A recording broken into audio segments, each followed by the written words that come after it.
E se de repente as mentes mais criativas e produtivas do mundo simplesmente sumissem? Imagina só, em A Revolta de Atlas, de Ayn Rand, é exatamente esse o cenário. A gente vai mergulhar aqui numa sociedade que está à beira do colapso para tentar entender o mistério por trás desses desaparecimentos. Sabe, tem um clima de desespero no ar. É como se os motores do mundo, as grandes indústrias, as mentes brilhantes, estivessem desligando, um a um. A inovação está morrendo, e junto com ela, vai embora a energia que move a sociedade. Para entender por que o mundo está parando, a gente precisa olhar para o conflito que está rasgando essa sociedade por dentro. É basicamente uma briga entre duas formas de pensar completamente opostas. Olha só. De um lado, a gente tem os construtores, pessoas como a Dagny Taggart, que comandam uma ferrovia, e o Hank Rearden, um gênio da indústria. Eles criam, inventam, fazem o mundo andar. Do outro lado, ficam os saqueadores, burocratas, lobistas, gente que não produz nada, mas que usa a política para sugar a riqueza dos outros. E tudo isso em nome de uma suposta igualdade, mas que na prática só freia o progresso. E aí que a coisa fica esquisita. Conforme os saqueadores vão ganhando mais e mais poder, algo estranho começa a acontecer com os construtores. Eles começam a sumir do mapa. E tudo isso parece girar em torno de uma única pergunta que ninguém sabe responder. Essa frase, quem é John Galt, vira quase um jargão pro desespero. É o que as pessoas dizem quando não tem resposta para nada. É tipo um sei lá ou fazer o quê para qualquer problema que parece grande demais. É o som da rendição.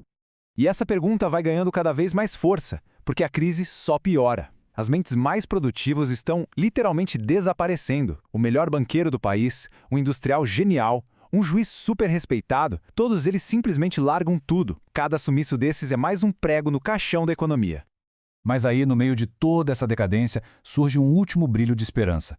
Um projeto que acaba virando um verdadeiro símbolo de resistência contra esse colapso todo.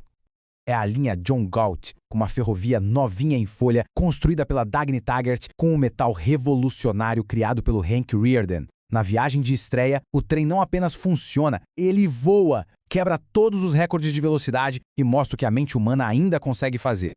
Cheia de orgulho, a Dagny batiza a ferrovia com um nome provocador: a linha John Galt.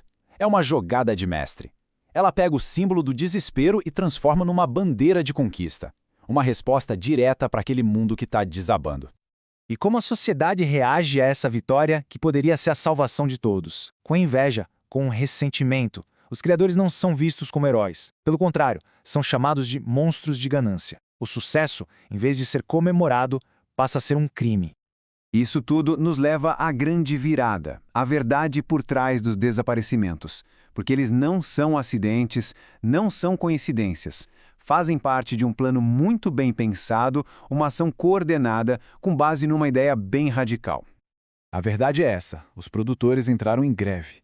Liderados por uma figura misteriosa, eles estão largando suas empresas, suas invenções, tudo, para provar um ponto, para mostrar para o mundo quem é que realmente faz a roda girar. Eles estão, literalmente, parando o motor do mundo. E olha, essa não é uma greve por salário ou coisa do tipo. É uma greve moral. Os grefistas vivem por um novo código. A ideia principal é que a mente, a razão, é a única ferramenta para sobreviver. Eles se recusam a aceitar essa ideia de que precisam se sacrificar pelos outros e, principalmente, se recusam a sustentar um sistema que os pune por serem bons no que fazem. A lógica é troca de valor por valor e não do produtor para o saqueador. E então, finalmente, a gente descobre quem é a mente por trás de tudo isso. O homem que está no centro desse mistério todo. E quem é John Galt?